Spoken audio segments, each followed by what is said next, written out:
between the extended warm weather and the way that our lives have changed in the past 18 months, there's one thing that's for certain. Dogs are out there. Dogs are everywhere. So it's probably a really good idea to get a refresher on some of those dog laws. Here to explain a lot of it to us is attorney Tom Sinas with Sinas Dramas Law Firm. Thank you so much. Such an important topic. It is an important topic. I'm proud to say I'm one of those people who got a dog member of our family during the pandemic, and I was reminded that there are a lot of other people like me. And so maybe we'll take some time to break down some of the basics here so that people don't overlook them. Absolutely. Let's go ahead and start with those local and state leash laws. Okay, so we in Michigan, amazingly, for the better part actually of 100 years, have had a state statute that requires two things. One, it requires any dog that is 6 months or older to be licensed. And it requires that dogs not be led astray unless they're on a leash. In other words, keep your dog leashed.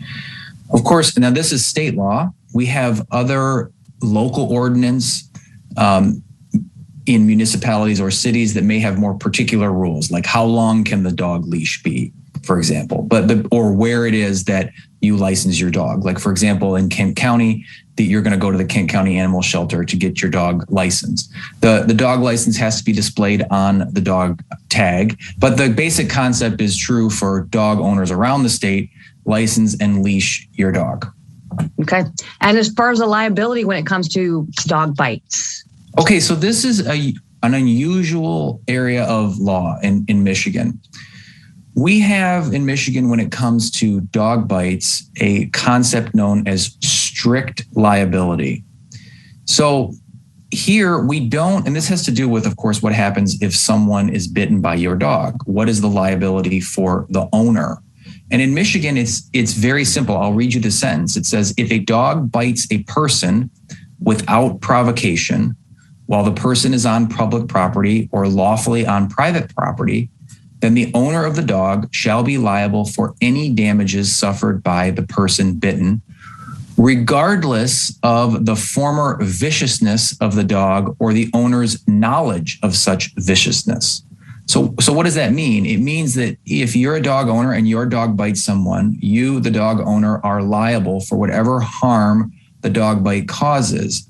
It doesn't matter whether you knew or had reason to know that the dog might bite someone. And this is different than in other states. Other states have laws that say things like, well, we're only going to impose liability if the dog owner knew or had reason to know that that particular dog may have been dangerous. Here, when it comes to dog owners, the rule is strict liability, and it extends for all forms of damages or all forms of harm that is covered that may come after a dog bite. So here we're talking about potentially a wide range of things. The obvious, of course, medical care, if people need medical care after they're bitten by a dog, lost wages if they are unable to return to work. And then we have these quality of life type damages. Of course, if somebody has a serious injury, then they have a host of quality of life type damages, which can include everything from the change of their everyday normal life. It can include things like if there's a disfiguring scar or wound. All of those fall in the category of damages, and all of those are the strict liability of the dog owner. And it's important for dog owners, I think, in Michigan to be reminded of that. Let's remind them of some simple legal rules when it comes to owning a dog. Okay, so we already touched on some of the basic legal rules. One rule that maybe I won't call legal, but I'll call practical, an insurance rule.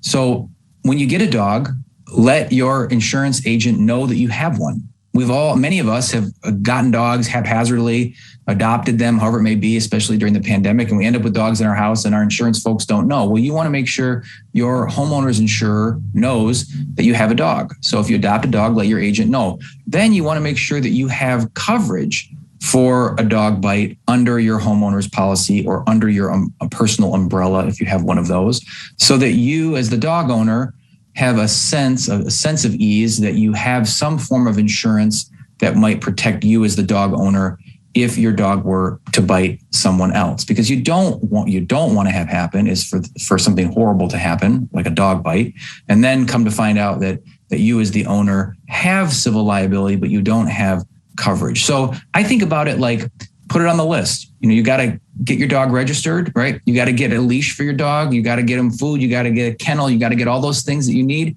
And you got to call your insurance agent and make sure you're transparent about what's happening. And then hopefully all the stuff that we're talking about here never happens. And you have the kind of experience that we all hope to have with our dogs. And none of this is ever an issue. All right. And feel free to add anything you'd like in regards to our state law and liability when it comes to certain things, but also as far as our insurance, like some practical suggestions for new dog owners when it comes to insurance. It sounds very in-depth.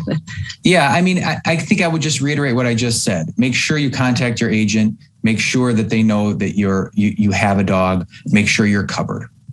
Okay. If people want to learn more about this, obviously people are not stopping adding those fur babies to their home. And I think that you are a great source to tap into. Where can they go? Well, they can find us online at www.sinusdramus.com. They can shoot us an email at info@sinusdramus.com or give us a call in West Michigan, 616-301-3333. All right. Enjoy that new family pet. Thank you.